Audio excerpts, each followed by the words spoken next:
ಇವತ್ತೊಂದು extremely interesting ಆಗಿರುವಂತಹ subject.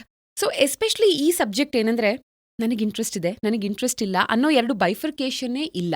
ಎಲ್ಲರನ್ನೂ ಬಹಳವಾಗಿ ಒಂದು ಆಸಕ್ತಿದಾಯಕವಾಗಿಸೋ ಅಂಥ ಒಂದು ವಿಷಯ, ದ್ಯಾಟ್ ಇಸ್ ಫೋರೆನ್ಸಿಕ್ ಸೈನ್ಸಸ್. ಯಾವುದೇ ಒಂದು ಕೇಸ್ ಅಂತ ನಡೆದಾಗ, ಅಂದರೆ ಯಾವುದೇ ಒಂದು ಘಟನೆ ಸಂಭವಿಸಿದಾಗ ಆ ಕೇಸ್ನ ರಿಸಾಲ್ವ್ ಮಾಡುವಾಗ ಆಫ್ಕೋರ್ಸ್ ಇವತ್ತಿನ ದಿನ ನಾವು ಹೆಚ್ಚಾಗಿ ಕೇಳ್ತೀವಿ ಮೀಡಿಯಾ ಟ್ರಯಲ್ ಅಂತ. ಅದನ್ನೂ ಹೊರತುಪಡಿಸಿ there is a trial which happens ತೆರೆಯ ಹಿಂಭಾಗ, ಅಂದರೆ ನಮಗೆ ಗೊತ್ತಿಲ್ಲದೆ ಇರುವಂಥ ಒಂದು ಪ್ರಪಂಚ, ಆ ಪ್ರಪಂಚಕ್ಕೆ ನಿಮ್ಮನ್ನು ಕರ್ಕೊಂಡು ಹೋಗೋಣ ಅಂತ. ಅದಕ್ಕೂ ಮುಂಚೆ ಒಂದಷ್ಟು ಎಕ್ಸಾಂಪಲ್ಸ್ಗಳನ್ನು ಕೊಟ್ಟರೆ ಬಹುಶಃ ನಿಮಗೆ ತುಂಬ ಚೆನ್ನಾಗಿ ಅರ್ಥ ಆಗಬಹುದು. ಯಾಕಂದರೆ ಈ ಎಲ್ಲ examples and a lot more which we will discuss ನಮ್ಮ ಇವತ್ತಿನ ವಾಯ್ಸ್ ಆಫ್ ಬೆಂಗಳೂರು ಪಾಡ್ಕಾಸ್ಟ್ನಲ್ಲಿ ಖಂಡಿತ ನಾವೆಲ್ಲರೂ ಕೇಳಿದ್ದೀವಿ ಆ್ಯಂಡ್ ವಿಟ್ನೆಸ್ ಮಾಡಿದ್ದೀವಿ. ಇದನ್ನು ನ್ಯಾಷನಲ್ ಟೆಲಿವಿಷನ್ನಲ್ಲಿ nation wide and world wide discuss ಆಗಿರುವಂಥ ಈವೆಂಟ್ಸ್ಗಳಿದು. 9/11 ವರ್ಲ್ಡ್ ಟ್ರೇಡ್ ಸೆಂಟರ್ ಅಟ್ಯಾಕ್ನ ಬಗ್ಗೆ ಯಾರಿಗೆ ತಾನೇ ಗೊತ್ತಿಲ್ಲ. ಇಲ್ಲಿನ hundreds of victims were successfully identified. ಹೇಗೆ? ಎಲ್ಲರೂ ಬರೀ DNA ಇಂದ ಮಾತ್ರವಲ್ಲದೆ ಡೆಂಟಲ್ ರೆಕಾರ್ಡ್ಸ್ ಇಂದ ಸಾಕಷ್ಟು ಜನರ ಐಡೆಂಟಿಫಿಕೇಶನ್ ಆಯಿತು ಅಂತ ನಿಮಗೆ ಗೊತ್ತಾ? Not just that, Asian tsunami 2004 ಅಲ್ಲಿ ಏನು ನಡೀತು, 46% of the victims were identified primarily dental ಕಂಪ್ಯಾರಿಸನ್ನ ಮೂಲಕ. ಇನ್ನು 2025ನಲ್ಲಿ, ದಟ್ಸ್ ವೆರಿ ರೀಸೆಂಟ್ಲಿ ನಡೆದಂಥ ಅಹಮದಾಬಾದ್ ಏರ್ ಕ್ರಾಶ್ನಲ್ಲಿ ಕೂಡ ಸಾಕಷ್ಟು ಜನ ವಿಕ್ಟಿಮ್ಸ್ಗಳ ಐಡೆಂಟಿಫಿಕೇಶನ್ ನಮಗೆ ಆಗಿದ್ದು ಫೋರೆನ್ಸಿಕ್ ಓಡೋಂಟಾಲಜಿಯಿಂದ. ಇನ್ಫ್ಯಾಕ್ಟ್ ಇದರ ಭಾಗವಾಗಿದ್ದಂಥ ಡಾಕ್ಟರೇ ಇವತ್ತು ನಮ್ಮ ಗೆಸ್ಟ್. ಅವ್ರನ್ನ ಇಂಟ್ರೊಡ್ಯೂಸ್ ಮಾಡೋದಕ್ಕೂ ಮುಂಚೆ ಮತ್ತೊಂದು ಕೇಸ್ ದೇಶದಾದ್ಯಂತ, ಪ್ರಪಂಚದಾದ್ಯಂತ ಡಿಸ್ಕಸ್ ಆದಂಥ ಒಂದು ಸೆನ್ಸೇಷನಲ್ ಕೇಸ್, ಡೆಲ್ಲಿಯ ರೇಪ್ ಕೇಸ್, ನಿರ್ಭಯಾ ಕೇಸ್. ಇಲ್ಲಿ ಕೂಡ forensic odontology played a major role. So ಹೀಗೆ ಫೋರೆನ್ಸಿಕ್ ಸೈನ್ಸಸ್ನ ಭಾಗವಾದಂಥ ಫೋರೆನ್ಸಿಕ್ ಓಡೋಂಟಾಲಜಿ ಹೇಗೆ ವರ್ಕ್ ಆಗುತ್ತೆ ಅನ್ನೋದನ್ನ ನಮಗೆ ತಿಳಿಸ್ಕೊಡೋದಕ್ಕೆ a dentist by profession but a very very passionate odontologist ಅಂತ ಹೇಳಬಹುದಾ, ಡಾಕ್ಟರ್ ದೀಪಕ್ ವಿ ಅವರೇ. Welcome to voice of Bengaluru. Thank you ma'am. ನಮಸ್ತೆ. ನಮಸ್ತೆ. ನಮಸ್ತೆ ಡಾಕ್ಟರ್. ಸೊ ನಾವು ಕಾರ್ಯಕ್ರಮದ ಸ್ಟಾರ್ಟಿಂಗ್ ಅಲ್ಲಿ ಡಿಸ್ಕಸ್ ಮಾಡ್ತಿದ್ವಿ, ಹೇಗೆ ನೀವು you are a professional dentist, ಆದರೆ ಅದಕ್ಕಿಂತ ಹೆಚ್ಚಾಗಿ ಪ್ಯಾಷನೇಟ್ ಆಗಿ you pursue this odontology. So what is the difference ಅಂತ ನಮ್ಗೆ ಹೇಳಬಹುದಾ? Okay ma'am. Dentist is one who looks after the teeth when you are alive. I'm a forensic dentist who witnesses the teeth after the death. So once the person is deceased, ಸತ್ತ ಮೇಲೆ ಅವರ ಹಲ್ಲಿನ examination ಮಾಡಿ ಅದರಿಂದ ಏನು related to ಜಸ್ಟಿಸ್ಗೋಸ್ಕರ ಏನೇನು ಸಹಾಯ ಮಾಡ್ಬೋದು, ಅದರಿಂದ ಏನೇನು ಸಾಧ್ಯತೆ ಇದೆ ಒಂದು ಜಸ್ಟಿಸ್ ಕೊಡಿಸೋದ್ರಲ್ಲಿ, ಐದರ್ ಫಾರ್ ವಿಕ್ಟಿಮ್ ಆಗಲಿ ಅಥವಾ ಸತ್ತಿರೋರ್ಗಾಗಲಿ ಒಂದು ಜಡ್ಜ್ಮೆಂಟ್ ಕೊಡಲಿಕ್ಕೆ ಹಲ್ಲಿಂದ ಏನೇನು ಸಾಧ್ಯ ಆಗುತ್ತೋ ಅದನ್ನು ತನಿಖೆ ಮಾಡೋದ್ರಲ್ಲಿ ಫೋರೆನ್ಸಿಕ್ ಡೆಂಟಿಸ್ಟ್ ಅಂತ ಕರಿತೇವೆ. So I am a dentist by profession but train to be a forensic odontologist. Okay. So ನಾವೊಂದು textbook definition of odontology ತಗೋಬೇಕಂದ್ರೆ it's the scientific study of the structure and diseases of teeth. ಆದರೆ forensic odontology ಅಂತ ಬಂದಾಗ ನೀವೇ simple application of the teeth for the judiciary system. Okay. How teeth can be used to aid in justice. Okay. Could be in age. ಈಗ ಒಂದು age below 18 years ಮದುವೆ ಆಗಬೇಕು, 18 years ಆಗಿದೆಯೋ ಇಲ್ವೋ, ಚೈಲ್ಡ್ ಲೇಬರ್ 14 ವರ್ಷ ಆಗಿದೆಯೋ ಇಲ್ವೋ. ಆಮೇಲೆ we have couple of sections. ಈಗ ಕೆಲವು ವರ್ಷದ ಕೆಳಗಡೆ ಮಕ್ಕಳು ತಪ್ಪು ಮಾಡಿಲ್ಲ ಅಂದರೆ they are not considered as a criminal. Below 7 ವರ್ಷ ಮಗುವಿನವ್ರು ತಪ್ಪು ಮಾಡ್ತಾರೆ, that is not a criminal offence. So ಈ ಥರ age becomes a very primordial. Teeth is one of the important factor for determining the estimating the age. ಅದು ಬಿಟ್ಟರೆ stature ಆಗಲಿ, ಒಂದು ಯಾವ ಪ್ರಾಂತ್ಯಕ್ಕೆ ಬಿಲಾಂಗ್ ಆಗ್ತಾರೆ, ಮತ್ತು ಸೆಕ್ಸ್ ಐಡೆಂಟಿಫಿಕೇಶನ್ ಆಗಲಿ, ಇದೆಲ್ಲದಕ್ಕೂ ಟೀತ್, ಬಾಯಿ ಮತ್ತು ಹಲ್ಲು ಎರಡೂ ತುಂಬ ಪ್ರಮುಖ ಪಾತ್ರ ವಹಿಸುತ್ತೆ. ಸೊ ಇದ್ರ ಸಂಬಂಧಪಟ್ಟ ತನಿಖೆ ಮಾಡೋದು ಶಾಸ್ತ್ರನ ಫೋರೆನ್ಸಿಕ್ ಓಡೋಂಟಾಲಜಿ ಅಂತ ಕರಿತೀವಿ. It is such a interesting field in fact. ಯಾಕಂದ್ರೆ ಸಾಕಷ್ಟು ಜನರಿಗೆ ಗೊತ್ತಿಲ್ಲ ದಟ್ ಬರೀ ಹಲ್ಲುಗಳಿರಬಹುದು, ಜಾನ ಸ್ಟ್ರಕ್ಚರ್ ಮತ್ತೆ ಸ್ಕಲ್ ಇದನ್ನ ಇಟ್ಕೊಂಡು ಫುಲ್ ಫೇಶಿಯಲ್ ರೀಕನ್ಸ್ಟ್ರಕ್ಷನ್ ಮಾಡಿ ನೀವು ಹೇಳಿದ ಹಾಗೆ ಸೆಕ್ಸ್, ವೆದರ್ ಏಜ್ ಕಂಡುಹಿಡಿಬಹುದು, ನಾವು ಹೈಟ್ ಕಂಡುಹಿಡಿಬಹುದು, ರೇಸ್ ಅಥವಾ ಎಥ್ನಿಸಿಟಿ ಅಂತ ಏನು ಕರಿತೀವಿ ಅದನ್ನ ಕಂಡುಹಿಡಿಬಹುದು. ಸೊ ಯಾವಾಗಿಂದ ಇದರ ಬಳಕೆ ಇದೆ ಅಂತ ನೋಡ್ತಾ ಹೋದ್ರೆ of course it dates back to, of course ಇದಕ್ಕೂ ಮುಂಚೆ ಇರಬಹುದೇನೋ, ಬಟ್ ಅರ್ಲಿಯೆಸ್ಟ್ ರೆಕಾರ್ಡ್ ನನಗೆ ಸಿಕ್ಕಿದ್ದು 49 AD ನಲ್ಲಿ ಲಾಲಿಯಾ ಪೌಲಿನಾ. ಆಕೆಯ ಡೆತ್ನ ನಂತರ ಆಕೆಯನ್ನ ಐಡೆಂಟಿಫೈ ಮಾಡಕ್ಕಾಗಿದ್ದೇ ಆಕೆಯ ಹಲ್ಲುಗಳಿಂದ ಅಂತ. ಅಂಡ್ 1775 ಅಲ್ಲಿ ಡೆಂಟಿಸ್ಟ್ ಪಾಲ್ ರಿವಿಯರ್ ಅಂತ ಅವರ ಫ್ರೆಂಡ್ ಆದಂಥ ಡಾಕ್ಟರ್ ಜೋಸೆಫ್ ವಾರನ್ನ ಒಂದು ಪ್ರಾಸ್ಥೆಟಿಕ್ ಇಂದ ಐಡೆಂಟಿಫೈ ಮಾಡ್ತಾರೆ. ಅಮೆರಿಕನ್ ವಾರ್ ಆಗುತ್ತೆ. ವಾರಲ್ಲಿ he was asked to he was an American dentist. Okay. ಆ ವಾರಲ್ಲಿ ಪಾಲ್ ರಿವಿಯರ್ದು ಬಾಡಿನ ಐಡೆಂಟಿಫೈ ಮಾಡ್ಲಿಕ್ಕೋಸ್ಕರ dentistry is been first used for the legal implications. So ನನಗೇನಂದ್ರೆ ಯೂಶಲಿ ಈ ಥರದ್ದು ಯಾವುದೇ ಒಂದು ಬಂದಾಗ ಪುರಾಣಗಳಲ್ಲಿ ಇದ್ರ ಉಲ್ಲೇಖ ಇದೆಯಾ ಅಂತ ಚೆಕ್ ಮಾಡ್ತೀನಿ. ಇದೆ ma'am. Actually Vatsyayana Kamasutra dictates about the bite marks. whether it's a love bite mark or a forceful bite marks. That is one of the earliest recording Vatsayana says about the bite marks. And what we do in sexual assault cases, bite mark solving in sexual assault cases, it's about his description in Vatsayana. Wow. So he's, I think, if it's not in 4th century, earlier the Vatsayana when he wrote, it is described how a love bite marks and how a assault bite marks looks like anta. ಏನು ವ್ಯತ್ಯಾಸ ಹೆಂಗಿರುತ್ತೆ ಅಂತ. So that is one of the earlier evidences what we have in our country. Yes ಜೊತೆಗೆ ನಮ್ಮ Indian ಹಿಸ್ಟ್ರಿನಲ್ಲಿ ಅಂತ ತಗೊಂಡಾಗ the battle of Chandawar comes in to place. Yamuna ನದಿ ತಟದಲ್ಲಿ ನಡೆದಂಥದ್ದು. ಮೊಹಮ್ಮದ್ ಗೋರಿ ವಿರುದ್ಧ ರಾಜಾ ಜೈ ಚಂದ್ ಹೋರಾಡುವಾಗ ಏನಾಗುತ್ತೆ, ಅಂತಿಂತ ಸಾವಲ್ಲ ಅದು. ಯಾಕಂದ್ರೆ ಬಾಣಗಳಿಂದ ಹೊಡೆದು ಈತನನ್ನ ಸಾಯಿಸಿದಷ್ಟೇ ಅಲ್ಲದೆ ಆನೆಗಳು ಹೌದು ಕ್ರಶ್ ಮಾಡಿ ಸಾಯಿಸಿ ಕೊನೆಗೆ ಮುಖ ದೇಹ ಎಲ್ಲವೂ ಜಜ್ಜು ನುಜ್ಜಾಗಿ ಹೋಗಿದೆ, ಕಂಡುಹಿಡಿಯಕ್ಕೆ ಆಗ್ತಿಲ್ಲ. ಆದ್ರೆ ರಾಜಾ ಜೈಚಂದ್ಗೆ ಒಂದು ಗೋಲ್ಡ್ ಟೂತ್ ಇತ್ತು, ರೈಟ್? ಅದ್ರ ಮುಖಾಂತರ ಅವ್ನ ಬಾಡಿನ ಹೀಪ್ಸ್ ಆಫ್ ಬಾಡಿ ಮಧ್ಯದಲ್ಲಿ ಅವ್ನ ಬಾಡಿನ ಐಡೆಂಟಿಫೈ ಮಾಡ್ಲಿಕ್ಕಾಗತ್ತೆ. ಆಮೇಲೆ ಆಸ್ ಎ ರೂಲ್ ಒಬ್ಬ ರಾಜ ಸತ್ತ ಮೇಲೆ ವಿಕ್ಟರಿ ಡಿಕ್ಲೇರ್ ಮಾಡ್ಲಿಕ್ಕಾಗತ್ತೆ. So that was way also. That was one of the ನೀವು ಮೆನ್ಷನ್ ಮಾಡಿದಂಗೆ that was one of the earlier date backs to the history where teeth was used for a forensic significance. So ಇದರಿಂದ ನಮಗೆ ಏನ್ ಗೊತ್ತಾಗತ್ತೆ ಅಂದ್ರೆ ಇಡೀ ದೇಹ decompose ಆದ ನಂತರ ಕೂಡ ಎಷ್ಟೋ ದಶಕಗಳು ಶತಮಾನಗಳವರೆಗೂ ಆ ಹಲ್ಲುಗಳು ಹಾಗೆ ಉಳ್ಕೊಳ್ಳುತ್ತೆ, ವಿಚ್ ವಿಲ್ ಗಿವ್ ಅಸ್ ಒಂದು ಮೇಜರ್ ಲೀಡ್ ಈ ಥರದನ್ನ ಕಂಡುಹಿಡಿಯೋದಕ್ಕೆ. ಎಷ್ಟೊಂದು ಸಿವಿಲೈಸೇಷನ್ಸ್ ನಾವೀಗ ಎಕ್ಸ್ಕವೇಷನ್ ಮಾಡ್ತೀವಿ ಮ್ಯಾಮ್. ಸೊ ಈಗ ಒಂದು ಆದಿಚಲನ ಅಂತ ಒಂದು ಜಾಗ ಇದೆ ಮ್ಯಾಮ್, ತಮಿಳ್ನಾಡು ಹತ್ರ. ಸೊ ಅಲ್ಲಿ one of the burial pits ನಾವು ಎಕ್ಸ್ಕವೇಟ್ ಮಾಡಿದಾಗ they were belonging to the Iron Age. So ಅಲ್ಲಿ ಸ್ಕಲ್ಸು ಮತ್ತು ಈಗ ದೃಶ್ಯಗಳು ನೋಡಿದಂಗೆ ನೀವು ಅಲ್ಲಿ ಐರನ್ ಏಜ್ ಸ್ಕಲ್ಸು ಮತ್ತು ಟೀತ್ ಎಷ್ಟು ಇಂಟ್ಯಾಕ್ಟ್ ಇದೆ ಅಂತ it tells about the story. So ನಾನು ಅದೇ ನನ್ನ ಸ್ಟೂಡೆಂಟ್ಸ್ ಪಾಠ ಮಾಡ್ಬೇಕಾದ್ರೆ ಅದನ್ನೇ ಹೇಳೋದು, ಟೀತ್ ಮತ್ತು bone has a very good osteobiography. Only thing is we should know how to read it. So they can tell about themselves. It is teeth is something like your black box in your body ma'am. So everything goes, your teeth will be intact. It can tell the stories, what happens.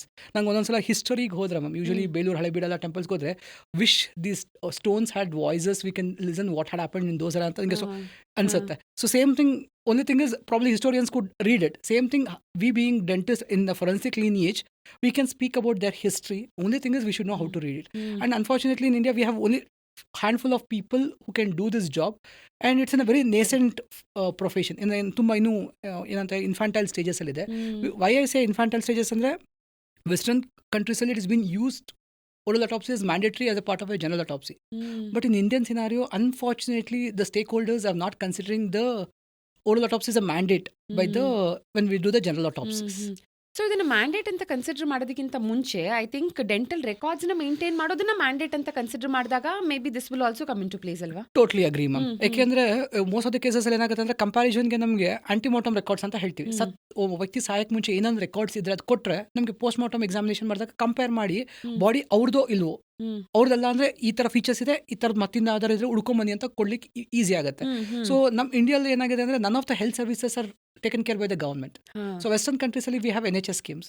So ಹಾಗಾಗಿ Indian government ಅಲ್ಲಿ we do not have that provision ಇಲ್ದಿರೋದ್ರಿಂದ antemortem records. That's what I keep requesting in most of the dentist to preserve the records. Whether the patient preserve it not, you preserve ಒಂದು national database ಮಾಡಿದ್ರೆ ಚೆನ್ನಾಗಿರುತ್ತೆ. That is a very good suggestion. We have been suggesting to the government when you have Aadhaar cards, when you link your ID scan and all, which can get decomposed. Fingerprint ಇದೆ. So why don't you have a full mouth X-ray linked to it? So that becomes one of the easy retrievable records. ಈಗ ನಾವು recent Ahmedabad air crash ನೋಡಿದ್ರೆ ನಲ್ಲಿ 58 ಜನ mostly UK citizens ಇದ್ರ ಅನ್ಸುತ್ತೆ. ಅವ್ರದ್ದು dental records easy ಆಗಿತ್ತು ನಮಗೆ ರಿಟ್ರೀವ್ ಮಾಡ್ಕೊಂಡು ತರಲಿಕ್ಕೆ. ಬಟ್ ನಮ್ಮ ಭಾರತ ದೇಶದ ಏನಾಯ್ತು ಅಂದ್ರೆ, ಈಗ ಸಿಂಪಲ್ ಎಕ್ಸಾಂಪಲ್, ಒಂದು ಪೇಷಂಟು ಒಂದೇ ಡೆಂಟಿಸ್ಟ್ ಹತ್ರ ಲೈಫ್ ಪೂರ್ತಿ ಹೋಗಲ್ಲ, ಚೇಂಜ್ ಮಾಡ್ತಾ ಇರ್ತಾರೆ. ಅಥವಾ ಈಗ ಎಸ್ಪೆಷಲಿ ಬೆಂಗಳೂರಲ್ಲಿರುವಂಥ IT ಪೀಪಲ್ಗೆ ಮನೆಯವ್ರಿಗೆ ಗೊತ್ತಿರಲ್ಲ ಅವ್ರು ಟ್ರೀಟ್ಮೆಂಟ್ ಮಾಡಿಸ್ಕೊಂಡಿದ್ದಾರೋ ಇಲ್ವೋ ಅಂತ. ಸೊ ವೇರ್ ಅಬೌಟ್ಸ್ ಗೊತ್ತಿರಲ್ಲ. ಸೊ ಅವಾಗ ಏನಾಗುತ್ತೆ, ನಾವು ಫ್ಯಾಮಿಲಿ ಮೆಂಬರ್ಸ್ನ ಇಂಟರ್ವ್ಯೂ ಮಾಡಿದ್ರು ಅವ್ರಿಗೆ ಗೊತ್ತಿರಲ್ಲ ಪಾಪ ಟ್ರೀಟ್ಮೆಂಟ್ ಮಾಡಿಸ್ಕೊಂಡಿದ್ದಾರೆ, ಟ್ರೀಟ್ಮೆಂಟ್ ರೆಕಾರ್ಡ್ಸ್ ಇದೆಯಾ ಅಂತ. So when we started interviewing it becomes ತೊಂದರೆ ಆಗುತ್ತೆ. ಸೊ ಅವಾಗ ದ ಓನ್ಲಿ ವೇ ಇಸ್ ಡೆಂಟಿಸ್ಟ್ಗೆ ರಿಕ್ವೆಸ್ಟ್ ಮಾಡ್ಕೊಳ್ಳೋದು ರೆಕಾರ್ಡ್ಸ್ ಮೇಂಟೈನ್ ಮಾಡಿ. ಬಿಕಾಸ್ ಲಾ ಹೇಳುತ್ತೆ 3 ವರ್ಷ ಮೇಂಟೈನ್ ಮಾಡಬೇಕು ಅಂತ ರೆಕಾರ್ಡ್ಸ್ನ. 3 ವರ್ಷ ಆದಮೇಲೆ ನಾವು ಡಿಜಿಟಲ್ ಈಸ್ ಈಸಿಯರ್. ಒಂದು ಫೋಟೋನ ಸ್ಕ್ಯಾನ್ ಮಾಡೋ, ಒಂದು ಕಾಸ್ಟ್ದು ಫೋಟೋನ ತೆಗೆದು ಮಾಡಿ. ಆಮೇಲೆ ನೀವು ಹೇಳ್ದಂಗೆ ma'am, national database idea government ಏನಾದ್ರು ಮಾಡಿದ್ರೆ that is nothing like that is one of the biggest advantage for a population like Indian country. Sir, recent ಆಗಿ ಒಂದು ವಿಡಿಯೋ ನೋಡ್ತಿದ್ದೆ, ವೆರಿ ಎಜುಕೇಟಿವ್ ಒನ್. ಅಲ್ಲಿ ಏನ್ ಹೇಳ್ತಾರೆ ಅಂದ್ರೆ, ಒಂದು ಆಫ್ಟರ್ ಮೈ ಡೆತ್ ಅಂತ ಒಂದು ಫೋಲ್ಡರ್ ನಾವೆಲ್ಲ ಮಾಡಿಡ್ಬೇಕಂತೆ. ನಮ್ಮ ಫ್ಯಾಮಿಲಿ ಮೆಂಬರ್ಸ್ಗೆ ತೊಂದರೆ ಆಗಬಾರ್ದು ಅನ್ನೋ ಕಾರಣಕ್ಕೆ. ಸೊ ಅಲ್ಲಿ ನಮ್ಮ ಎಲ್ಲ ಒಂದು ಆಧಾರ್ ಕಾರ್ಡ್ ಇರಬಹುದು, ಪ್ಯಾನ್ ಕಾರ್ಡ್ ಇರಬಹುದು, bank credit card, details, credit card details, ಎಲ್ಲದರ bank account password, details. Exactly ಎಲ್ಲೆಲ್ಲಿ ಎಷ್ಟೆಷ್ಟು ದುಡ್ಡಿನ ಹೂಡಿಕೆ ಮಾಡಿದ್ದೀನಿ, ಸೊ ದಟ್ ಆನಂತರ ಫ್ಯಾಮಿಲಿಗೆ ತೊಂದರೆ ಆಗಲ್ಲ ಅಂತ. ಬಹುಶಃ ಅಲ್ಲಿ ನಾವೇ ನಮ್ಮ ಡೆಂಟಲ್ ರೆಕಾರ್ಡ್, ನೀವೇನು ಹೇಳಿದ್ರಿ, ಒಂದು ಡೆಂಟಲ್ ಎಕ್ಸ್ರೇ ಅದನ್ನ ಆ್ಯಡ್ ಮಾಡಿಬಿಟ್ರೆ, ಜಸ್ಟ್ ಇನ್ ಕೇಸ್ ಆಫ್ ಈ ಥರದ ಯಾವುದೇ ಒಂದು ಎಮರ್ಜೆನ್ಸಿ, ನಮ್ಮ ಡೆಂಟಲ್ ರೆಕಾರ್ಡ್ ಫ್ಯಾಮಿಲಿ ಹತ್ರ ಇರುತ್ತೆ. ಆ್ಯಂಡ್ ಅವರು ಅದನ್ನ ನಿಮ್ಮಂಥವ್ರಿಗೆ ಪ್ರೊವೈಡ್ ಮಾಡೋದಕ್ಕೆ ಆ್ಯಂಡ್ ನಿಮ್ಮಂಥವ್ರಿಗೆ ಬಾಡೀಸ್ಗಳನ್ನು ಐಡೆಂಟಿಫೈ ಮಾಡೋದಕ್ಕೆ. ಬಿಕಾಸ್ ರೀಸೆಂಟಾಗಿ ಅಹಮದಾಬಾದ್ ಏರ್ ಕ್ರ್ಯಾಶ್ನಲ್ಲಿ ನೀವು your part of that investigation team and almost 4 ತಿಂಗಳುಗಳ ಕಾಲ ಅಲ್ಲೇ ಇದ್ದು ರೀಸೆಂಟಾಗಿ ಅಷ್ಟೇ ಬೆಂಗಳೂರಿಗೆ ವಾಪಸ್ ಬಂದಿದ್ದೀರಾ. ಡಾಕ್ಟರ್, ಇವಾಗ ಏನಂದರೆ, ನನಗೆ ಜನರಿಗೆ ಇನ್ನೂ ಡೀಟೇಲಾಗಿ ಅರ್ಥ ಆಗಬೇಕಿದು ಅನ್ನೋ ಕಾರಣಕ್ಕೆ ಒಂದಷ್ಟು ಆ, ಬಹಳವಾಗಿ ಡಿಸ್ಕಸ್ ಆದಂಥ ಕೇಸಸ್ಗಳನ್ನು ತಗೊಂಡಿದ್ದೀನಿ. ಅದರ ಒಂದಷ್ಟು ವಿಷಯಗಳನ್ನು ಹೇಳ್ತಾ you can please add on ಹೇಗೆ ಇದನ್ನ ಫೈಂಡ್ ಔಟ್ ಮಾಡಿರಬಹುದು ಅಂತ. To begin with 16th president of USA, Abraham Lincoln. So ಅವ್ರನ್ನ when John Wilkes Booth when he shot Abraham Lincoln, 11-12 ದಿನಗಳ ಕಾಲ ಹಿ ವಿಲ್ ಎಬ್ಸ್ಕಾಂಡ್, ಸಿಗೋದಿಲ್ಲ. ಆನಂತರ ಆತ ಸಿಕ್ಕಿ ಆತನನ್ನ ಸುತ್ತುವರೆದು ಆತ ಇದ್ದಂಥ ಜಾಗಕ್ಕೆ ಬೆಂಕಿ ಹಚ್ಚಿ ಆತನನ್ನೂ ಗುಂಡಿಟ್ಟು ಕೊಲೆ ಮಾಡಿ ಎಲ್ಲ ಆಗತ್ತೆ. But I think almost after 28 years ಒಂದು ಕ್ವೆಶ್ಚನ್ ಬರುತ್ತೆ ಅಥವಾ ಒಂದು ರೂಮರ್ ಹರಡತ್ತೆ, ಸೇಯಿಂಗ್ ಆತ ಸತ್ತೇ ಇಲ್ಲ, ಇವರು ಸುಮ್ಮನೆ ಹೇಳಿದ್ದಾರೆ ಅವನನ್ನ ಸಾಯಿಸಿದ್ವಿ, ಅಸಾಸಿನ್ನ ಸಾಯಿಸಿದ್ವಿ ಅಂತ. ಆನಂತರ ಏನ್ ಮಾಡ್ತಾರೆ, ಬಾಡಿನ ಮತ್ತೆ ವಾಪಸ್ ತೆಗೆದು ಡಿಸಿಂಟಿಗ್ರೇಟ್ ಮಾಡಿ ಎಕ್ಸಾಮಿನ್ ಮಾಡಿದಾಗ ಆತನ ಫಾರ್ಮ್ಯುಲೇಷನ್ ಆಫ್ ದ ಜಾ ಅದನ್ನ ಕಂಪೇರ್ ಮಾಡ್ತಾರೆ ವಿತ್ ಹಿಸ್ ಡೆಂಟಲ್ ರೆಕಾರ್ಡ್ಸ್. ಅಂದ್ರೆ ಆಗ್ಲೇ ಡೆಂಟಲ್ ರೆಕಾರ್ಡ್ಸ್ನ ಅವರ ಡೆಂಟಿಸ್ಟ್ ಮೇಂಟೈನ್ ಮಾಡಿದ್ರು. ಯಾಕಂದ್ರೆ ಒಂದು ಫಿಲ್ಲಿಂಗ್ ನ ರಿಸ್ಟೋರೇಷನ್ಗೆ ಹೆಡ್ ವಿಸಿಟೆಡ್ ಡೆಂಟಿಸ್ಟ್ ಅಂತೆ.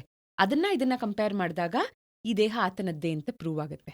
ಹೌದು, usually this is one of the, ಈಗ ನೀವು ದೇಹ ಆಚೆ ತೆಗೆದ್ರಲ್ಲ, same thing which has happen we are seeing in Karnataka also. Exhumation ಅಂತ ಹೇಳ್ತೀವಿ.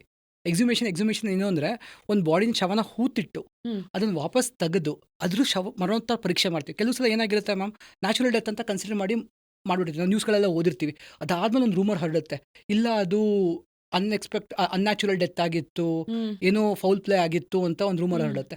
ಅವಾಗ ನೆಕ್ಸ್ಟ್ ಏನು ಮಾಡ್ಬೋದು, ಅದನ್ನು ಮರಣೋತ್ತರ ಪರೀಕ್ಷೆ ಮಾಡಲಿಕ್ಕೆ ಎಕ್ಸುಮೇಷನ್ ಅಂತ ಹೇಳ್ತೀವಿ. ಎಕ್ಸುಮೇಷನ್ ಅಂದರೆ ಭೂಮಿಲಿ ಹೂತಿಟ್ಟ ಹೆಣನ ಮತ್ತೆ ವಾಪಸ್ ತೆಗಿತೀವಿ. ಅದಕ್ಕೆ ಅದರಂತೆ ಆದ ಪ್ರೊಸೀಜರ್ಸ್ ಎಲ್ಲ ಇರುತ್ತೆ. ಪ್ರೊಸೀಜರ್ ಮಾಡಿ ತೆಗೆದಾದ್ಮೇಲೆ ಮರಣೋತ್ತರ ಪರೀಕ್ಷೆ ಆಗುತ್ತೆ. ಸೊ ಅಂಥದ್ದೊಂದು ಮರಣೋತ್ತರ ಪರೀಕ್ಷೆ ಬೂತ್ ಕೇಸಲ್ಲಿ ಆಗಿತ್ತು. ಅಲ್ಲಿ ಏನಾಗಿತ್ತು ಅಂದರೆ, ಅವನ ಹತ್ರ ಗೋಲ್ಡ್ ಫಿಲ್ಲಿಂಗ್ಸ್ ಇರುತ್ತೆ, ಒಂದು ಪೆಕ್ಯುಲರ್ ಅರೇಂಜ್ಮೆಂಟ್ ಆಫ್ ಟೀತ್ ಇರುತ್ತೆ.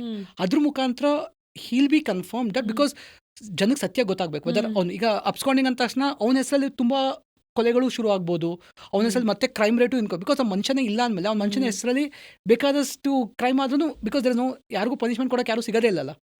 ಸೊ ಅದಕ್ಕೋಸ್ಕರ ಏನು ಮಾಡ್ತಾರೆ ಅಂದರೆ, they exhume the body exhume ಮಾಡಿ ಮತ್ತೆ ಮರಣೋತ್ತರ ಪರೀಕ್ಷೆ ಮಾಡಿ.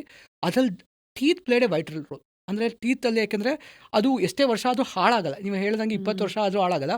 ಅದೇ same thing I gave an example of Adichanallur excavation cases. Almost 2,500 ವರ್ಷಗಳ ಆದ್ರೂ ಹಲ್ಲು ಮತ್ತು ಮೂಳೆಗಳು ಹಾಗೆ ಇಂಟ್ಯಾಕ್ಟಲ್ಲಿ ಇದ್ರು. ಸೊ ಹಲ್ಲು ಮತ್ತು ಮೂಳೆ ಮ್ಯಾಮ್ ಯಾಕೆ ಇಂಟ್ಯಾಕ್ಟಲ್ಲಿ ಇರುತ್ತೆ ಅಂತ ಹುಡ್ಕೋಕೆ ಹೋದ್ರೆ ಮ್ಯಾಮ್, ಹಲ್ಲಲ್ಲಿ ಇಫ್ ಯು ಸಿ ಮೇಲಿನ ಪದ್ರ ಎನಾಮಲ್, ನಾವು ಸ್ಮೈಲ್ ಮಾಡಿದಾಗ ಬಿಳಿ ಕಾಣಿಸುತ್ತಲ್ಲ, that is made up of inorganic, ಅಂದರೆ ಮಿನರಲ್ಸ್. ಸೊ ನಮ್ಮ ಡೈಮಂಡ್ ಹೆಂಗೆ ಹಾಡಿದೆಯೋ ಅದಕ್ಕಿಂತ ಹಾಡಿಸ್ ಆ ಟೀತ್, ಬಿಕಾಸ್ 99% ಆಫ್ ದ ಹಲ್ಲಿನ ಮೇಲೆ ಪದ್ರ is inorganic material. So inorganic ಮಿನರಲ್ಸಿಂದ ಕೂಡಿಟ್ಪಟ್ಟಿರೋದ್ರಿಂದ ಅದು ಏನೇ ಆದರೂ ಡಿಕಂಪೋಸ್ ಆಗಲ್ಲ, ಹುಳ ತಿನ್ಲಿಕ್ಕಾಗಲ್ಲ, ಸೊ ಮರಳಲ್ಲಿ ಕೊಳಿಲಿಕ್ಕಾಗಲ್ಲ. ಸೊ ಹಾಗಾಗಿ tooth becomes a vital important for health. So ಹಾಗಾಗಿ ಇವ್ರ ಕೇಸಲ್ಲೂ ಡೆಂಟಲ್ ರೆಕಾರ್ಡ್ಸ್ ಏನಿತ್ತಲ್ಲ, ನೀವು ಹೇಳೋದಲ್ಲ, probably those countries, western countries ಅದು ಅಡಾಪ್ಷನ್ ಮಾಡೋಕ್ಕೆ ಶುರು ಮಾಡ್ಕೊಂಡ್ಬಿಟ್ಟಿದೆ ತುಂಬ ಮುಂದೆಯಿಂದನೇ ರೆಕಾರ್ಡ್ ಸಿಸ್ಟಮ್ ಮೇಂಟೈನ್ ಮಾಡಲಿಕ್ಕೆ. ಆದ್ದರಿಂದ ಸೊ ಒಂದು 2 ಗೋಲ್ಡ್ ಫಿಲ್ಲಿಂಗ್ಸು ಮತ್ತೊಂದು ಅರೇಂಜ್ಮೆಂಟ್ ಆಫ್ ಟೀತ್ ಮೇಲೆ they confirm that was his body. ಆಮೇಲೆ ಜನಕ್ಕೆ ಸತ್ಯ ಪರಿಚಯ ಮಾಡಿಸಿ ಕೊಟ್ಟರು. So again coming back to 24-25, because ನಡೀತಾ ಇರುವಂಥ ಕೇಸ್ನ ಬಗ್ಗೆ ಆಫ್ಕೋರ್ಸ್ ನಾವು ಮಾತಾಡೋದು ಬೇಡ. ಆದರೆ ನನ್ನ ಪಾಯಿಂಟ್ ಇಸ್ ದಟ್ ಈ ಥರ ಒಂದು ಶವ ಕಂಪ್ಲೀಟ್ ಆಗಿ ಡಿಕಂಪೋಸ್ ಆದ ನಂತರ ಒಂದು 10, 20, 30, 40 ವರ್ಷಗಳೇ ಆಗೋಗಿರುತ್ತೆ ಅಂತ ಅನ್ಕೊಳ್ಳೋಣ. ಅಂಥ ಸಿಚುಯೇಷನ್ಸಲ್ಲಿ DNA ಕಾಂಪ್ರಮೈಸ್ ಆಗಿರುತ್ತೆ. ನಮಗೆ ಸಿಗದೆ ಹೋಗಬಹುದು ಬೇಕಾಗಿರೋ ಎಲ್ಲವೂ, ಆದರೆ ಹಲ್ಲು ಸಿಗತ್ತೆ, ಜಾ ಲೈನ್ ನೀವು ಹೇಳ್ದ ಹಾಗೆ ಆ ಸ್ಕಲ್ ಸಿಗತ್ತೆ, ಅದನ್ನು ರೀಕನ್ಸ್ಟ್ರಕ್ಟ್ ಮಾಡಬಹುದು ನಾವು. So if you can walk us through DNA compromise ಆಗೋದು ಅಂದರೆ ಏನು? DNA ಕಾಂಪ್ರಮೈಸ್ ಆಗೋದ್ರಲ್ಲಿ ಯೂಶಲಿ DNA ಸೋರ್ಸಸ್ ಏನಂತ ಹುಡ್ಕಕ್ಕೆ ಹೋಗ್ತೀವಿ. DNA ಈಗ ಅಹಮದಾಬಾದ್ ಫ್ಲೈಟ್ ಕ್ರಾಶಲ್ಲಿ ನಾವು DNA ಫ್ಯಾಮಿಲಿ ಮೆಂಬರ್ಸಿಂದ ತೊಗೋಬೇಕು ಅಂತ ಹೇಳ್ತೀವಿ. ಅವಾಗ DNA ಎಲ್ಲಪ್ಪ ಸಿಗುತ್ತೆ ಅಂತ ಹೇಳ್ತೀವಿ. DNA ಎಲ್ಲಿ ಸಿಗುತ್ತೆ ಅಂದರೆ ಎನಿ ಸೆಲ್ಸ್, ಈಗ ಲಿವಿಂಗ್ ಸೆಲ್ಸಲ್ಲಿ ಎಲ್ಲಾದ್ರೂ DNA ಇರುತ್ತೆ ಅಂತ ಹೇಳ್ತೀವಿ. ಫಾರ್ ಎಕ್ಸಾಂಪಲ್ ನಾವು ಫಿಂಗರ್ ಪ್ರಿಂಟ್ಸಲ್ಲಿ ಒಂದೊಂದ್ಸಲ DNA ಸಿಗುತ್ತೆ. ಬಿಕಾಸ್ ಫಿಂಗರ್ಸಲ್ಲಿ ಏನಾಗುತ್ತೆ ಅಂದರೆ ನೀವು ಚಳಿಗಾಲದಲ್ಲಿ ನೋಡಿರ್ಬೋದು, ಒಡೆಯುತ್ತೆ, ಸ್ಕಿನ್ ಉದುರಕ್ಕೆ ಶುರು ಆಗುತ್ತೆ. ಸೊ ಆ ಎಪಿಥಿಲಿಯಲ್ ಸೆಲ್ಸಲ್ಲೂ DNA ಇರುತ್ತೆ. ಎಂಜಿಲಲ್ DNA ಇರುತ್ತೆ. ಮತ್ತೆ buccal swab, usually most of the DNA comparison ಸ್ಟಡೀಸ್ಗೆ ಒಂದು ಕಾಟನ್ ಸ್ವಾಬ್ ಇರುತ್ತಲ್ಲ, ಅದನ್ನ ರಬ್ ಮಾಡಿ ಒಂದು ಸ್ವಾಬ್ ತಗೊಂಡು DNA ಪರೀಕ್ಷೆ ಮಾಡ್ತೀವಿ. ಅಥವಾ ಬ್ಲಡ್ ಅಲ್ಲಿ DNA ಸಿಗುತ್ತೆ. So based upon the nature of the investigation ಮೇಲೆ, ಈಗ ಕಾಯಿಲೆ ಬಗ್ಗೆ ಏನಾದ್ರು ತಪಾಸಣೆ ಮಾಡಬೇಕು, DNA ಜೆನೆಟಿಕ್ ಟೆಸ್ಟಿಂಗ್ ಮಾಡಬೇಕು ಅಂದ್ರೆ ಬ್ಲಡ್ ತಗೋತೀವಿ. ಈ ತರ ಏನಾದ್ರು ಕಂಪ್ಯಾರಿಸನ್ ಮಾಡಬೇಕು ಅಂದ್ರೆ buccal swab is enough. DNA degradation ಆಗೋದು ಅಂದ್ರೆ ವಯಬಲ್ ಸೆಲ್ಸ್, ಉಸಿರಾಡೋ ಸೆಲ್ಸ್ ಸತ್ತ ಮೇಲೆ DNA ಎಲ್ಲ ಡಿಗ್ರೇಡ್ ಆಗ್ಬಿಡುತ್ತೆ. ಅವಾಗ ನೆಕ್ಸ್ಟ್ DNA ಸೋರ್ಸಸ್ ಏನಂತ ಹುಡ್ಕಕ್ಕೆ ಹೋದ್ರೆ ಹಲ್ಲು ಮತ್ತೆ ಮೂಳೆ. ಸೊ ನಾವು ಸಕ್ಸಸ್ ರೇಟ್ ಅಂತ ನೋಡ್ಕೊಂಡು ಹೋಗ್ತೀವಿ ಮ್ಯಾಮ್. ಈಗ ಫೊರೆನ್ಸಿಕ್ಸ್ ಅಲ್ಲಿ ಸಕ್ಸಸ್ ರೇಟ್ ಅಂದ್ರೆ ನಾವು ಕಂಪ್ಯಾರಿಸನ್ ಮಾಡಿದಾಗ ಕಂಟಾಮಿನೇಟ್ ಆಗದಲ್ಲೇ ಒಳ್ಳೆ ಕಂಪ್ಯಾರಿಸನ್ ಕೊಡಬೇಕು. So we have some 4 classes tier 1, tier 2. ಈಗ ನಮ್ಮ AC ಕಂಪಾರ್ಟ್ಮೆಂಟ್ಸ್ ಇದೆ, ಫಸ್ಟ್ ಕ್ಲಾಸ್, AC ಸೆಕೆಂಡ್, ಅದೇ ಥರ ಟೈರ್ 1, ಟೈರ್ 2, ಟೈರ್ 3, ಟೈರ್ 4 ಅಂತ ಹೇಳ್ತೀವಿ. ನೀವು tier 1 success rate is 100% success rate. ಆ ಟೈರ್ ನಲ್ಲಿ ಫಸ್ಟ್ ಥಿಂಗ್ ಇಸ್ ಟೀತ್. ನಾನು ಮುಂಚೆನೆ ಹೇಳ್ದಂಗೆ ಹಲ್ಲಲ್ಲಿ ಮಿನರಲ್ಸ್ ಇದೆ. ಸೊ ಮಿನರಲ್ಸ್ ಜೊತೆಗೆ there is one gene called AMLE gene ಅಂತ.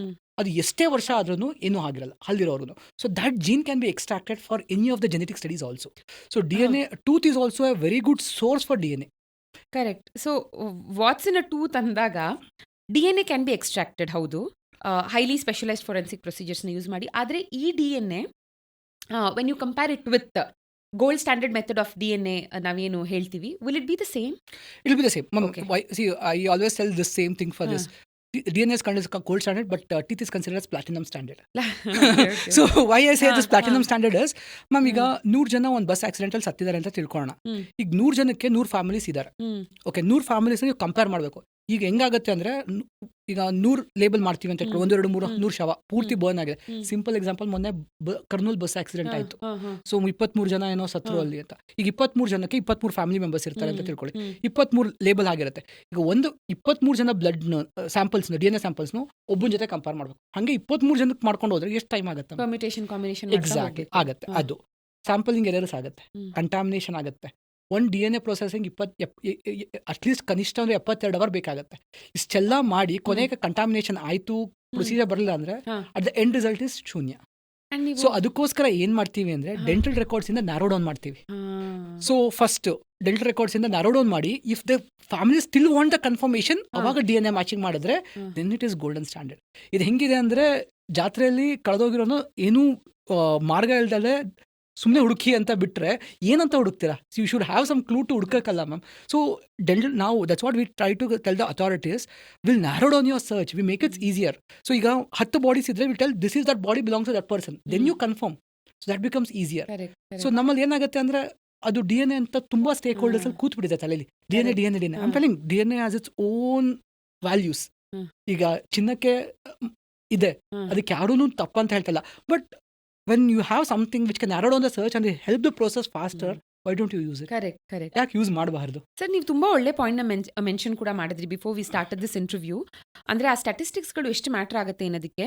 ಉತ್ತರಾಖಂಡ್ ಡೆತ್ ಆದಾಗ, ಡೆತ್ ಟೋಲ್ನ ಲೆಕ್ಕ ಮಾಡಿದಾಗ ಐ ಥಿಂಕ್ ಇಟ್ ವಾಸ್ 4120. ಆದರೆ ಅಲ್ಲಿಗೆ ನಾವು ಕಳಿಸಿದಂಥ ರಿಸೋರ್ಸಸ್ ಅಂತ ತಗೊಂಡಾಗ just 1 medical officer for DNA, ಅವರೊಬ್ಬರೇ 4120 ಜನರ DNA how can that So one person? that was the unfortunate things which happens in India, ma'am. So any disasters anta tagondre, ma'am, we have some certain set of guidelines. Investigation follow ಮಾಡಬೇಕು ಅಂದ್ರೆ, so Interpol ಅಂತ ಬರುತ್ತೆ ma'am. Interpol is nothing but international organization of all the criminal police. They are only people who are working with disasters. So if you ಯಾರು interest ಇದ್ದವರು disasters ಅಲ್ಲಿ, ma'am, one thing ಅಂದ್ರೆ, ಈ ತರ disasters ಆದಾಗ it is not one person scene. ಬರೀ ಡಾಕ್ಟರ್ಸೇ ಹೋಗ್ಬೇಕು ಅಂತಲ್ಲ. We need people like you, we need people, paramedics, we need people with social support, because families ಇರ್ತಾರೆ, ರಿಲೀಫ್ ಬೇಕಾಗತ್ತೆ, ಅವ್ರನ್ನ ಶಿಫ್ಟ್ ಮಾಡಬೇಕಾಗಿರುತ್ತೆ, ಊಟ ಅಲ್ವಾ. So disasters every one's field. So ಯಾರು ಇಂಟ್ರೆಸ್ಟ್ ಇದ್ದವರು ಕೇಳಿದ್ರು, ಡಿಸಾಸ್ಟರ್ಸ್ ಪಾರ್ಟಿಸಿಪೇಟ್ ಮಾಡಬೇಕು. ನಾನು even I am not being a doctor, how can I play my role? One of the responder ಅಂದ್ರೆ ಆ ವೆಬ್ಸೈಟ್ಗೆ ಹೋಗಿ ನೋಡಿದ್ರೆ ಅವ್ರಿಗೆ ಐಡಿಯಾ ಸಿಗುತ್ತೆ. Coming back to the Interpol ಅಂದ್ರೆ ma'am, they set certain guidelines. ಒಬ್ಬ ಮನುಷ್ಯನ ಹೆಂಗೆ ಕಂಡುಹಿಡಬೇಕು ಸತ್ತ ಮೇಲೆ, ಅನ್ಐಡೆಂಟಿಫೈಡ್ ಆದರೆ ಡಿಸಾಸ್ಟರ್ಸ್ ಅಲ್ಲಿ ಅಂತ. ಅದಕ್ಕೆ ಅವರು ಈ ಥರ ಫಾರ್ಮ್ಸ್ ರಿಲೀಸ್ ಮಾಡ್ತಾರೆ, ಯೆಲ್ಲೋ ಫಾರ್ಮ್ಸ್ ಮತ್ತೆ ಪಿಂಕ್ ಫಾರ್ಮ್ಸ್ ಅಂತ. ಸೊ ಈ ಥರ ಪಿಂಕ್ ಫಾರ್ಮ್ಸ್ ಅಂದರೆ PP ಅಂತ ಹೇಳ್ತೀವಿ. Hmm. Postmortem forms pink forms, hmm. ಈ ಥರ ಎಲ್ಲೋ ಫಾರ್ಮ್ಸ್ ಇದ್ರೆ ಆಂಟಿ ಮಾರ್ಟಮ್ ಫಾರ್ಮ್ಸ್ ಅಂತ ಹೇಳ್ತೀವಿ. ಸೊ ಯಾಕೆ ಇದು ರಿಲೀಸ್ ಮಾಡ್ತಾರೆ ಅಂದರೆ it is universal global guidelines. Okay. So any ಕಂಟ್ರಿಗೆ ಹೋದ್ರೂ it should be the same. ಅಂದರೆ ಈಗ ಡಿಸಾಸ್ಟರ್, ಈಗ ಸುನಾಮಿ ಎಕ್ಸಾಂಪಲ್ ತೊಗೊಂಡ್ರೆ coastal line was big. So it went from Chennai coastline to the Thailand, Bangkok. It was a bigger coastline. So multinational incidents were involved. So ಆಗ confusions ಆಗಬಾರ್ದು ಅಂತ one guidelines release ಮಾಡ್ತಾರೆ. ಈ guidelines ಪ್ರಕಾರ ಹೋದ್ರೆ ma'am, so we have one page which is only dedicated for the teeth. So 12th page ಹೋದ್ರೆ it only speaks about the teeth. ಅಂದ್ರೆ why odontological examination ಈ ಪೇಜ್ ಹೋದ್ರೆ ನಮಗೆ it only speaks about our teeth, what dental examination has to be done, how dental records has to be mention ಅಂತ ಪೂರ್ತಿ mention ಮಾಡುತ್ತೆ. Unfortunately, in any of these disasters, I have no clue. ನಮ್ಮ national disaster management authority ಆಗಲಿ ಅಥವಾ state disaster management authorities ಆಗಲಿ ಅಥವಾ any stakeholders ಇದರಲ್ಲಿ involve ಆಗಿರೋರು ಯಾಕೆ ಕನ್ಸಿಡರ್ ಮಾಡ್ತಾ ಇಲ್ಲ? Because we are also a member country of Interpol. So guidelines which is been published by the Interpol has to be followed here. I'm not reasoning it out. I'm not questioning them. So it's only humble request from this forum, but consider ಮಾಡಿ. It becomes family 2023 book release ಆಯಿತು. Almost 10 ವರ್ಷದ ಮೇಲೆ ಆ book release ಆಯಿತು, report book release ಆಯಿತು. ಆ book ಓದಿದ್ರೆ shocking thing ಅಂದ್ರೆ ma'am, less than 50% have got their death certificates. ಇನ್ನು 50% ಸಿಕ್ಕಿಲ್ಲ. ಫ್ಯಾಮಿಲಿ ಈಗ ಒಂದ್ಸಲ death certificates, we all know the consequences. ಈಗ ಗೌರ್ಮೆಂಟ್ ಸರ್ವೆ ಎಂಪ್ಲಾಯಿ ಆಗಿದ್ರೆ ವೈಫ್ಗೆ ಪೆನ್ಷನ್ ಸಿಗಲ್ಲ, ಪ್ರಾಪರ್ಟಿ ಟ್ರಾನ್ಸ್ಫರ್ ಆಗಲ್ಲ, ಇನ್ಶೂರೆನ್ಸ್ ಕ್ಲೇಮಿಂಗ್ ಆಗಲ್ಲ, ಫ್ಯಾಮಿಲಿ ವಿಲ್ ವಿನ್ ಟ್ರಾಮಾ. ಅದನ್ನು ನಾವು ಅರ್ಥ ಮಾಡ್ಕೋಬೇಕು ma'am. Whatever we do here ma'am is for the people. So ಈಗ ಹೆಂಗೆ ಮೀಡಿಯಾಗೆ ಎಂಟರ್ಟೈನ್ಮೆಂಟು, ಜಸ್ಟಿಸ್ಗೆ people. If you do not consider people perspective, then whatever we do is of no use ma'am. So ಇವತ್ತಿನ ಎಪಿಸೋಡ್ನ ಮುಖ್ಯ ಉದ್ದೇಶ ಯಾಕೆ dental ರೆಕಾರ್ಡ್ಸ್ನ maintain ಮಾಡೋದು ತುಂಬ ಮುಖ್ಯ ಅನ್ನೋದನ್ನ ಕಾಮನ್ ಮ್ಯಾನ್ಗೆ ಅರ್ಥ ಮಾಡಿಸಿದಾಗ ಬಹುಶಃ ಲೆಟ್ ಅಸ್ ಹೋಪ್ ಅದು ಹೈಯರ್ ಅಥಾರಿಟೀಸ್ನು ರೀಚ್ ಆಗುತ್ತೆ ಅಂತ. To interrupt, sorry ma'am, one more good thing about ಈಗ ಮೀಡಿಯಾ ಅಂದ್ರೆ ma'am, Instagram handles and Facebooks, I actually appreciate them. Everyone wants a good selfie photographs. At least first 6 teeth are visible. There are 2 cases with the selfie photographs we could knock it down. So only with the selfie photograph match. So thanks to the social media handles. So I keep telling, post the photos when smiling photos. I thought information spread ಮಾಡೋದ್ರ ಬಗ್ಗೆ ಏನೋ ಹೇಳ್ತಿದ್ದೀರಾ ಅಂತ. ಇಲ್ಲ ma'am, nice. If you smile nicely, smile and post the photos, I appreciate those photos. For I keep discussing with the students all these things. I keep asking this when they come to the internship. See, you date or meet a person when you are in second PUC, you start seeing a person as a whole. Okay, ಅವ್ರ hair style ಚೆನ್ನಾಗಿದೆ, ಅವ್ರ dress ಚೆನ್ನಾಗಿದೆ ಅಂತ. But unfortunately dentist ಹೋದ್ಮೇಲೆ meet ಮಾಡಿದ್ರೆ ಬರೀ ಅವ್ರು ಅಲ್ಲಿ ನೋಡ್ಕೊಂಡು ಕೂತಿದ್ರು. ಬೆಳಗ್ಗೆ ನಾನು ಫಸ್ಟ್ ನಿಮ್ಮನ್ನು ಮೀಟ್ ಮಾಡಿದಾಗ seeing your so very good alignment, palm has no corrections. So that is how a dentist been nurtured in our profession. So that is how when we meet or date or greet many people, first thing it goes there on the teeth. So hangagi dentists are very good at it. So when we see smiley photographs or some photographs in the social medias, that draws our attention. There are studies, ma'am. A person was sent without one eyebrow, and person without one teeth in the front. People notice one tooth in front, not the eyebrow, missing eyebrow. So that is the face index ತಗೊಂಡ್ರೆ ನಾವು teeth has a potential value. Sir, ಒಂದು case ಕೂಡ ನೀವು ಹೇಳ್ತಾ ಇದ್ರಿ, ತಾತಾನೇ ಮೊಮ್ಮಗಳನ್ನ rape ಮಾಡಿ ಸಾಯಿಸಿದ್ದಂಥ ಒಂದು case. Byte marks ಇತ್ತು ಆಕೆಯ ಮೇಲೆ. ಆದ್ರೆ ಅನ್ಫಾರ್ಚುನೇಟ್ಲಿ ಆ ಬೈಟ್ ಮಾರ್ಕ್ಸ್ನ ಫುಲ್ ಡೀಟೇಲ್ಸ್, ಯಾವ್ಯಾವ ಆಂಗಲಲ್ಲಿ ಫೋಟೋಸ್ ತಗೋಬೇಕು, ಏನೇನು ಮಾಡಬೇಕು, ಅದು ಮಾಡಿರಲಿಲ್ಲ. ಸೊ ನಿಮಗೆ ಕೇಸ್ ಬಂದಾಗ ಆ ವ್ಯಕ್ತಿಯ ಜಾ ಲೈನ್ ಮತ್ತೆ ಟೀತ್ ಅಲೈನ್ಮೆಂಟ್ನ ಫೋಟೋಸ್ಗಳನ್ನು ನೀವು ತಗೊಂಡು ಅಂಡ್ ಆ ಹುಡುಗಿಯ ಫೋಟೋಗ್ರಾಫ್ಸ್ಗಳನ್ನು ತಗೊಂಡು ಕಂಪೇರ್ ಮಾಡಿ ಯು ಕುಡ್ ಪ್ರೂವ್ ದಟ್ ಈತಾನೆ ಅಸಾಲ್ಟ್ ಮಾಡಿರೋದು ಅಂತ. ಐ ಥಿಂಕ್ ಅವನಿಗೆ ಲೈಫ್ ಸೆಂಟೆನ್ಸ್ ಕೂಡ ಆಯಿತು 2015 ಅಲ್ಲಿ. That was my first case of my career way back when my post graduate days ಅಲ್ಲಿ. So that was in north Karnataka jurisdiction ಅಲ್ಲಿ ಆಗಿದ್ದು. I still remember the date because it was on Ayudha Puja day. So where we were performing pujas of our clinics, the case came, police came and said that there's a foul play which has happened. It has happened that ಮೊಮ್ಮಗಳನ್ನ ರಜಾ ಮುಗಿಸಿ ಮತ್ತೆ ಮಗಳ ಮನೆಗೆ ಬಿಟ್ಟು ಬರ್ಬೇಕಾದ್ರೆ ದಾರಿಲಿ ಇದಾಗಿದೆ ಹೊಲದಲ್ಲಿ. ಸೊ ಅದೇನಾಗಿದೆ ಅಂದರೆ ಮಿಸ್ಸಿಂಗ್ ಕಂಪ್ಲೇಂಟ್ ಕೊಟ್ಟಿದ್ದಾರೆ. 2 ದಿನ ಆದ್ರೂ ಬಾಡಿ ಸಿಕ್ಕಿಲ್ಲ. ಅಸಾಲ್ಟ್ ಮಾಡಿ ದುಪ್ಪಟ್ಟದಿಂದ ಥ್ರಾಟಲ್ ಮಾಡಿ ಕಳ್ಸಿದ್ದಾರೆ. ಅಲ್ಲಿ ಶೇರ್ ದ ಈಗ ದೃಶ್ಯದಲ್ಲಿ ನೋಡ್ದಂಗೆ. ಸೊ ಆ ಥರ ಸಾಯಿಸಿ then gone. But unfortunately ಏನಾಗಿತ್ತು, that's what I keep, at least Bangalore police I should thank that few of them are aware the scientific way of collecting the evidences. So ಏನಾಗುತ್ತೆ ma'am, if you want a good masala dosa, what is more important is the batter. Correct. So it's not if you want a golden color crispy masala dosa ಅಂದ್ರೆ batter ಚೆನ್ನಾಗಿರಬೇಕು. That's what I keep telling the officers. ನೀವು evidence collection, batter is our for as evidence. ನೀವು ground ಇಂದ evidence ಚೆನ್ನಾಗಿ collect ಮಾಡಿ ಕೊಟ್ಬಿಟ್ರೆ our work is done.